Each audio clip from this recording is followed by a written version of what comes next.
Halo guys, balik lagi nih di channel Cerita Singkat yang selalu setia nemenin kalian dengan ulasan film-film keren.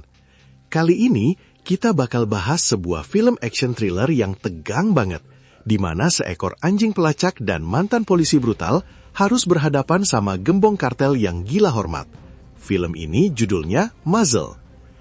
Tapi sebelum kita masuk ke alur ceritanya, jangan lupa buat pencet tombol subscribe dan nyalain lonceng notifikasinya ya, biar kalian gak ketinggalan cerita seru lainnya.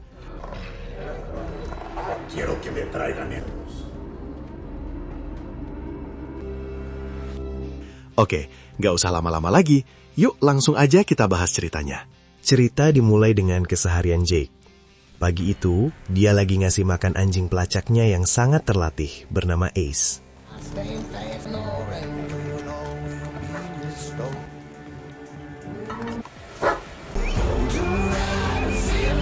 Begitu Ace selesai makan, Jake langsung melatihnya. Latihannya keras banget, tujuannya biar Ace makin tajam dan mematikan. Meskipun Jake ini udah bukan polisi lagi, mindsetnya nggak berubah sama sekali. Dia masih bertekad buat ngelindungin orang-orang nggak bersalah dari para penjahat. Terungkap kalau Jake sebenarnya dipecat dari kepolisian, karena dia dianggap terlalu brutal sama musuh-musuhnya.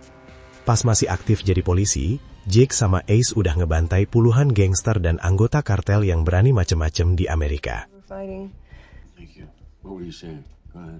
Sore harinya, Jake kelihatan lagi makan tenang bareng istrinya, Mia. Mereka juga bawa bayi mereka yang baru lahir, soalnya Jake emang baru aja jadi ayah beberapa bulan lalu. Pasangan ini lagi ngobrolin rencana liburan akhir tahun mereka. Mia kelihatan bahagia banget, karena semenjak Jake keluar dari kepolisian, dia nggak perlu lagi tuh berurusan sama orang-orang berbahaya atau situasi yang bikin jantungan. Tapi ketenangan itu tiba-tiba buyar. Alarm di HP Jake bunyi, ngasih peringatan kalau rumah mereka kebakaran. Tanpa buang waktu sedetik pun, Jake dan Mia langsung buru-buru pulang. Pas nyampe, ternyata apinya kecil, dan katanya gara-gara oven yang lupa dimatiin. Mia langsung ngerasa ada yang nggak beres, soalnya dia ngerasa nggak pakai oven sama sekali belakangan ini. Belum sempat mereka mikir panjang, tiba-tiba Jake diserang sama seorang pria, dan perkelahian brutal pun pecah. Beruntung, berkat bantuan Ace dan satu anjing lainnya, si penyerang itu akhirnya tewas. Mia Rosser.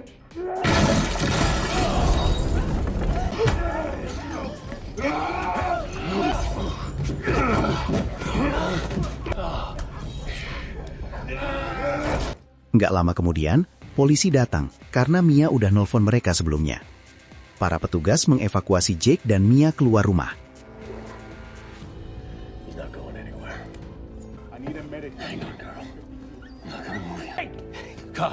Tapi baru aja mereka keluar, rumah itu meledak dahsyat.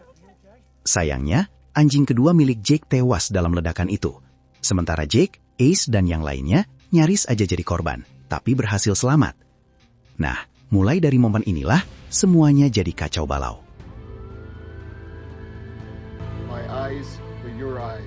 Besoknya, polisi ngadain penghormatan terakhir buat anjing yang mati semalam. Ternyata anjing itu juga pernah bertugas di kepolisian dan sangat dihormati atas jasanya di LAPD, Los Angeles Police Department. Setelah upacara, Jake ngambil abu anjing itu dan nyebarin di lokasi yang punya arti khusus, ditemani Ace di sampingnya.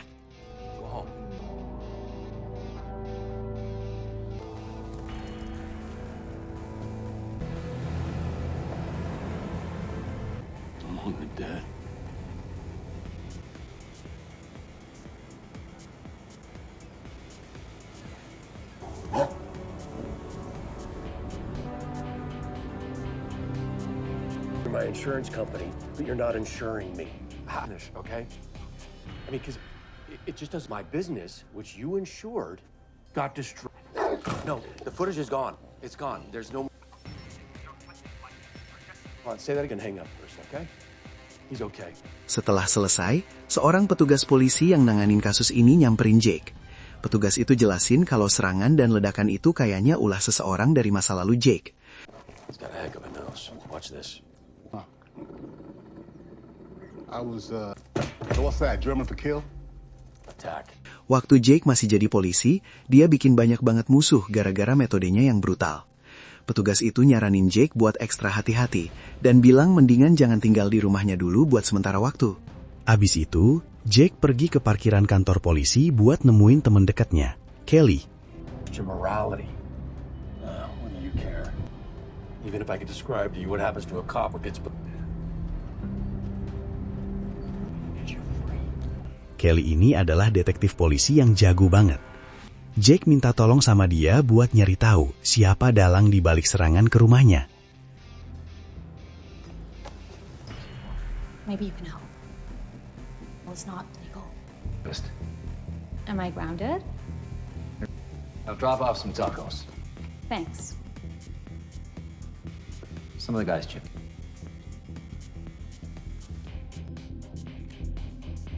Malamnya, Jake dan Mia pindah ke rumah sewaan sementara. Jake minta maaf ke Mia karena rencana liburan akhir tahun mereka harus ditunda dulu. Dia juga pesan keras ke Mia buat jangan keluar rumah dalam kondisi apapun. Biar makin aman, Jake juga minta seorang petugas polisi buat jagain rumah sewaan itu dari luar. I trust. Because I got tired of Skid Row, you know? Playing hopscotch with dirty needles. Make me feel right at home.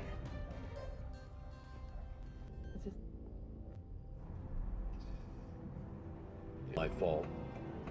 So she shouldn't feel resentful. But I'm not saying she doesn't love me. But she thinks that if I knew that, I think she has to rescue me. So she makes this decision. Besok harinya, Jake dan Ace nyampe di sebuah kafe di mana Kelly udah nungguin. Kelly ngungkapin kalau dia udah nemuin kebenaran di balik serangan itu. Dalangnya ternyata adalah bos kartel Meksiko bernama Victor El Lobo Cruz. Si El Lobo ini punya dendam kusumat sama Jake, karena dulu Jake pernah ngabisin banyak anak buahnya dan ngehancurin seluruh operasinya. Yang bikin kaget, Jake sama sekali nggak ingat siapa El Lobo ini. Mungkin karena saking banyaknya grup kartel yang sudah dia sikat selama bertahun-tahun. Tapi Jake nggak takut sama sekali. Malah dia mutusin buat dia yang bakal buru El Lobo. Suicide. In quotation marks. The painkillers produced by Dagro, the Chinese siphoned off and sold directly as a street drug in the US. Tapi tiba-tiba, situasi berubah mencekam. Kelly minta maaf dan ngasih lihat foto ibunya yang ternyata udah diculik sama El Lobo.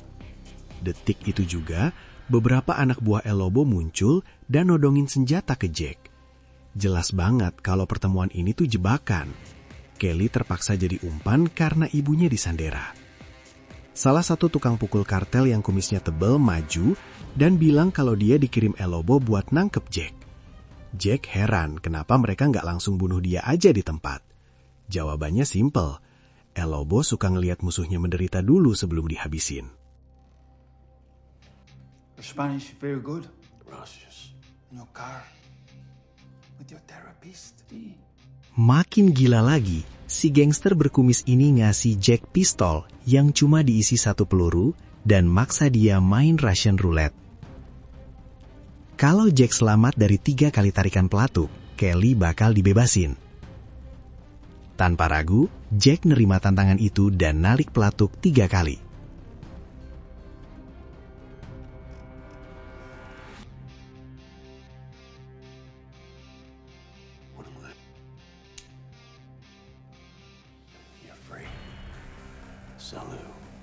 Ajaibnya, pistol itu nggak meletus sama sekali.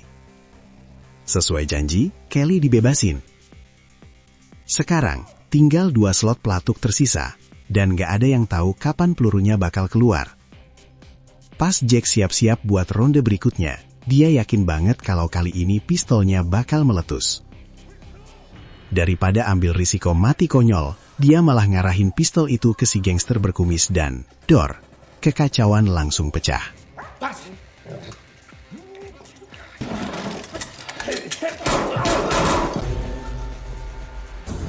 Setelah ngalahin si kumis tebel dan anggota kartel lainnya, Jack kabur dari lokasi bareng Ace. Sambil bergerak, dia ngehubungi petugas yang jagain rumah sementaranya buat ngecek Mia dan bayinya. Syukurlah mereka masih aman karena udah pindah lagi ke rumah baru. Tanpa buang waktu, Jack nyolong mobil yang parkir di belakang kafe dan ngilang di jalanan. Pas lagi kabur, tiba-tiba Jack dapat telepon dari El Lobo, si bos kartel itu sendiri. El Lobo ngasih selamat ke Jack karena udah selamat dari permainan gilanya. Terus dengan santai bilang kalau mobil yang barusan dicolong Jack itu sebenarnya mobil dia. Dia ngasih peringatan ke Jack buat hati-hati. Bener aja, indikator mobil mulai error dan Jack sadar ada yang gak beres. Pakai instingnya, dia loncat keluar dari mobil tepat beberapa detik sebelum mobil itu meledak. Gila sih, Jack dan Ace masih selamat lagi dari ledakan itu. Gak lama kemudian, seorang pria bernama Big Man datang ngaku sebagai polisi dari kantor pusat. Big Man nganggap Jack sebagai teroris yang ngebom tempat umum dan maksa buat nangkap dia. Jack ngelawan karena tahu tuduhan itu palsu, tapi Big Man main kasar dan bikin Jack pingsan. Ace dibawa pergi sama timnya Big Man. Hey, come on. In you go. Let's go.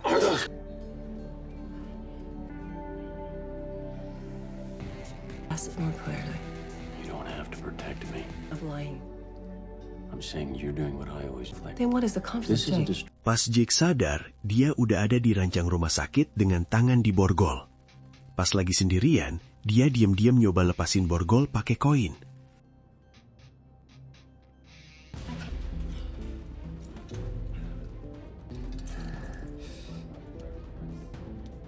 He's awake. Belum sempat lepas, Beckman balik lagi dan nyuruh perawat pergi. Di sini Beckman ngaku yang sebenarnya.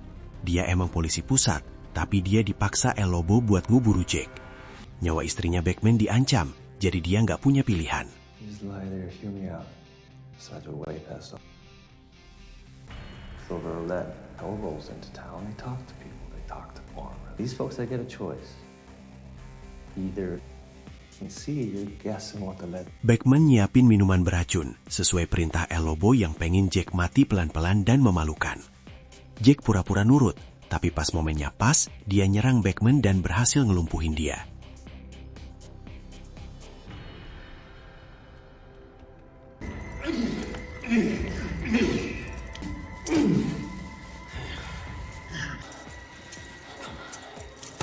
Jack pun kabur dari rumah sakit. calm down. Hey, can you do that for me? Hey, good. Listen, that. Sekitar 10 menit kemudian, Beckman sadar dan langsung nelpon istrinya. Dia nyuruh istrinya kabur ke Eropa secepat mungkin karena dia udah gagal melaksanain perintah El Lobo dan takut bakal ada balasan brutal. Istrinya ngerti dan siap-siap pergi hari itu juga. You just need our mom. This is life or death, please. You gotta trust me. Now, yeah, I can bring some chicken salad. you got it out? Pull on it. Birth certificates for you and the kids. There's 65. Use an Uber, all right? Gak lama, El Lobo ngomongin Beckman, nanya apa Jack udah mati. Beckman ngaku gagal, tapi janji bakal terus ngejar. El Lobo nyuruh sambungan telepon tetap nyala dan minta Beckman pakai headset. Negasin kalau setiap gerakannya sekarang harus ngikutin perintah El Lobo kalau mau istrinya tetap hidup. Adegan pindah ke Ace yang sebentar lagi mau disuntik mati atas perintah Beckman. Tapi Ace ini pintar banget. Dia berhasil lolos dari kandangnya dan kabur. Sekali lagi lolos dari cengkraman kartel.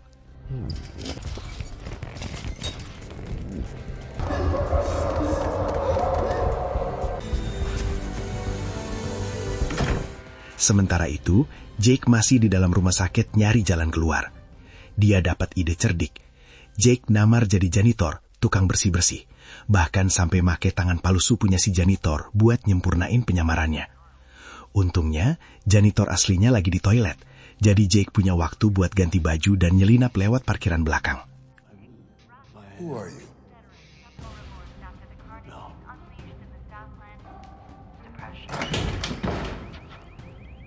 Pas kayaknya udah berhasil lolos, Jack malah papasan lagi sama Beckman. Beckman langsung nodongin senjata. Jack pura-pura nyerah, nurunin tangannya, tapi detik berikutnya, bam! Dia nembak dan ngejatuhin Beckman.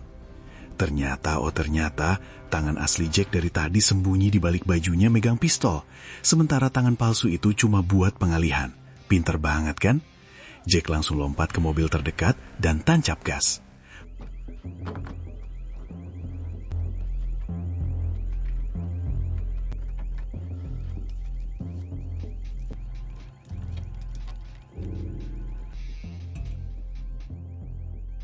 Hi, how you doing tonight? I'm doing fine, thank you. With the LAPD? Pas dia mau nyalain mesin, Beckman tiba-tiba bangun lagi. Ternyata dia pakai rompi anti peluru. Daripada buang waktu berantem lagi, Jack milih buat kabur dan ngilang di jalan raya.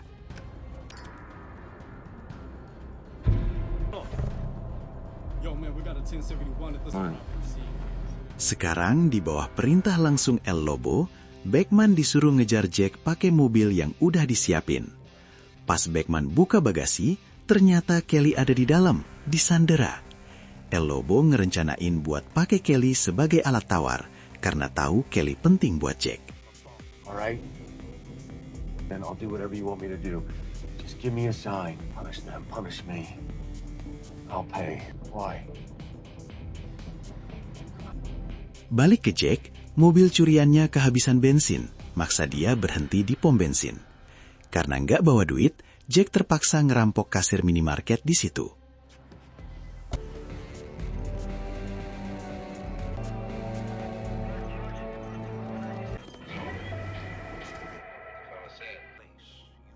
Man, I'm not. Listen, man, I don't want to do this. Just take whatever. Gas pump for me. I need to protect them, okay? He's behind your back. He's gonna sexually assault me. Officers! He's got a gun! Di saat yang sama, Beckman nyampe di pom bensin dengan Kelly yang masih disandera. Si kasir salah sangka, ngira Beckman datang buat nolongin. Dia lari ke arah Beckman, tapi malah ditembak mati sama Beckman. Your wife.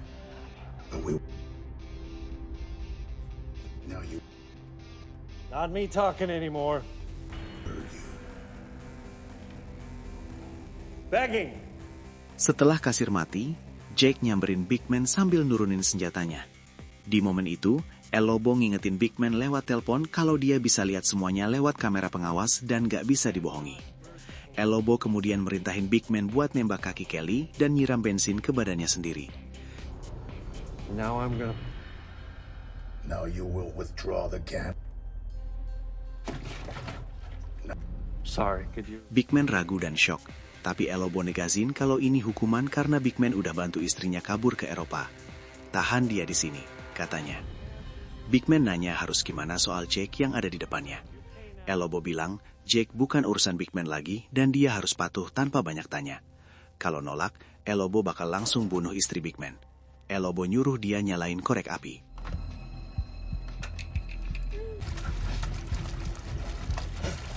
I'm providing a torch. The way to absolute. No. Tepat sebelum Beckman ngebakar dirinya sendiri, Ace tiba-tiba muncul dan nerjang dia. Serangan Ace nyelamatin Jack dan nyegah situasi jadi lautan api. Jelas banget kalau El Lobo ini psikopat sejati. Orang yang nikmatin perburuan jadi permainan kejam. Apalagi kalau soal nyiksa Jake. Di dalam minimarket, Jake bantu Kelly buat amanin diri. Dia lepasin sabuk Kelly setelah sadar Beckman nanam alat pelacak di situ.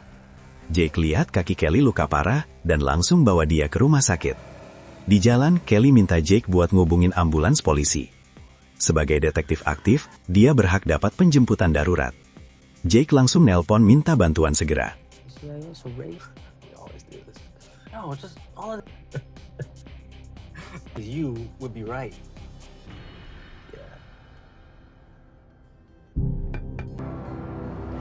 Nggak lama, Jack, Kelly, dan Ace udah di dalam ambulans menuju rumah sakit. Di perjalanan, Jack pinjem HP paramedis buat ngecek Mia.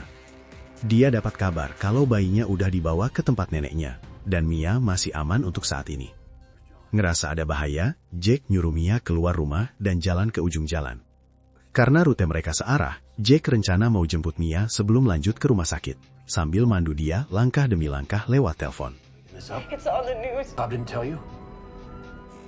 No. I know, I'm sorry too. Jack, I think I can hear you. On 4th. All right, stay there. We're on 4th. That's her right there. Pas Jake udah dekat sama posisi Mia, bencana terjadi. Ambulans tiba-tiba ditabrak dan terbalik. Oh my God. Hey. Dua penyerang datang dan ngebunuh para medis serta Kelly. Terungkap kalau mereka adalah orang suruhan El Obo. Jake ngelepasin Ace yang langsung nyerang kedua penyerang itu dan ngabisin mereka dengan efisien dan sadis.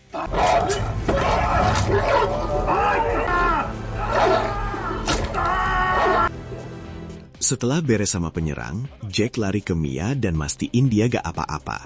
Tapi bahaya belum selesai. Tembakan meletus lagi. Kali ini datang langsung dari El Lobo. Jake gak buang waktu. Dia narik Mia dan Ace masuk lagi ke dalam rumah. Bahkan di dalam rumah, El Lobo terus nembakin dari jarak jauh.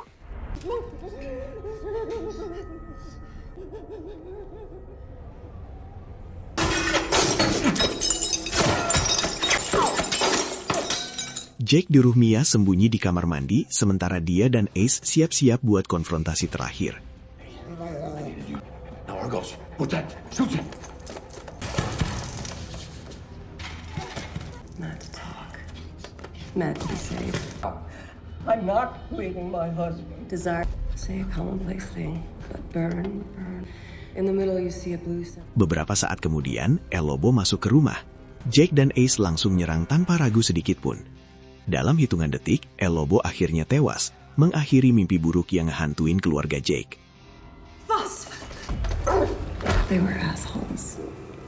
Dios nunca muere. If everyone was under Kerouac. Di momen-momen terakhir film, diperlihatkan kalau Jack harus ngejalanin hukuman penjara beberapa bulan. Dia dianggap bertanggung jawab atas kekacauan yang nyebabin kematian banyak petugas, termasuk Kelly dan Big Man. Jack nerima konsekuensi itu tanpa ngeluh, karena yang paling penting buat dia sekarang adalah keluarganya akhirnya aman.